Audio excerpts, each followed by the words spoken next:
En las últimas semanas, las tapas de los principales diarios narraron un conflicto aparentemente sencillo de entender. Con sus matices presentaron el conflicto así.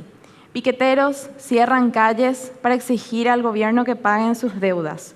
Esto ha generado caos vehicular y mucho malestar en la gente. Esta narrativa es simplista porque divide el mundo en dos: malos versus buenos, trabajadores versus haraganes, campesinos versus ciudadanos. El poder de las narrativas simplistas es que nos ayudan a organizar el mundo y a darle significado.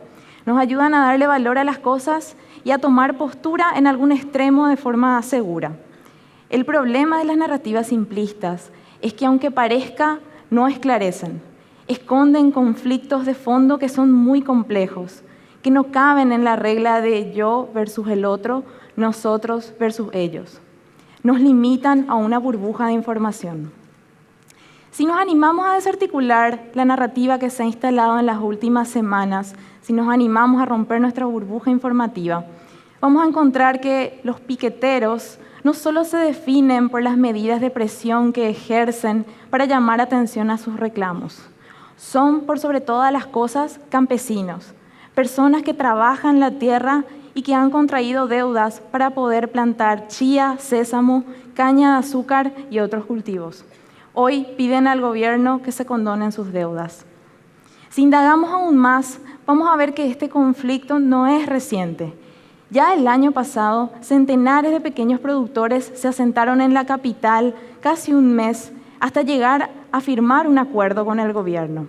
El acuerdo consistía en establecer mesas de trabajo para atender sus reclamos y para promover proyectos de leyes de apoyo a la agricultura familiar campesina.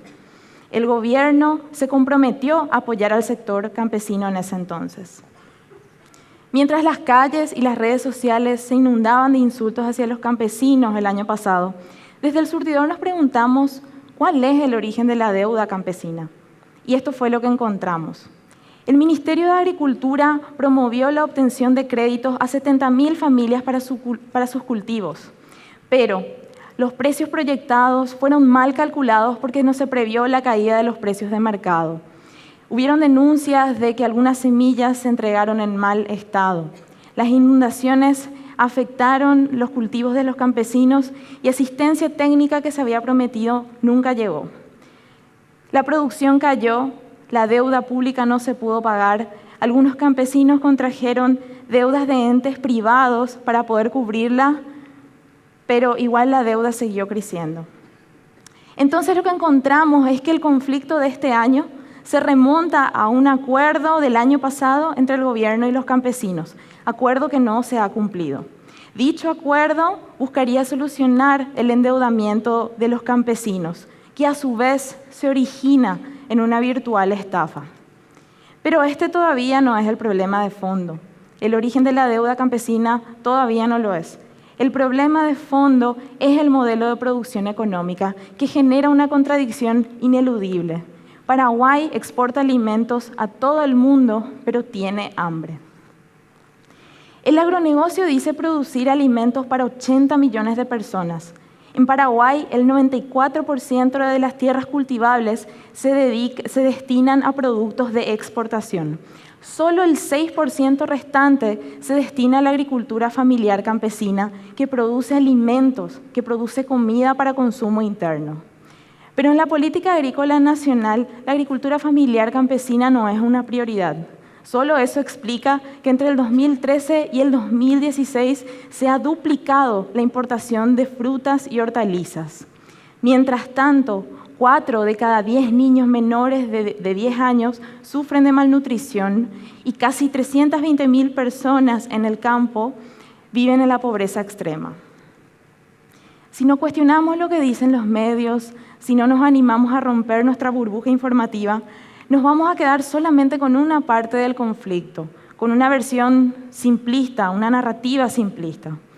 Vamos a obviar información clave para sacar nuestras propias conclusiones, como por ejemplo que en el pasado el gobierno sí ha condonado y sí ha subsidiado a otros sectores, como los empresarios del transporte y los ojeros. También vamos a pasar por alto que la opinión pública, nuestra opinión, está muy influenciada por empresas de comunicación cuyos propietarios figuran entre los mayores dueños de tierra de Paraguay. Propietarios que a su vez promueven este modelo de producción económica que genera una contradicción nefasta. Paraguay alimenta al mundo, pero tiene hambre. Somos capaces de exportar vacas por avión, pero las escuelas se caen. Por eso les invito a romper burbujas, a diversificar sus fuentes de información, a sumar a su feed de noticias a los medios alternativos de comunicación. Muchísimas gracias.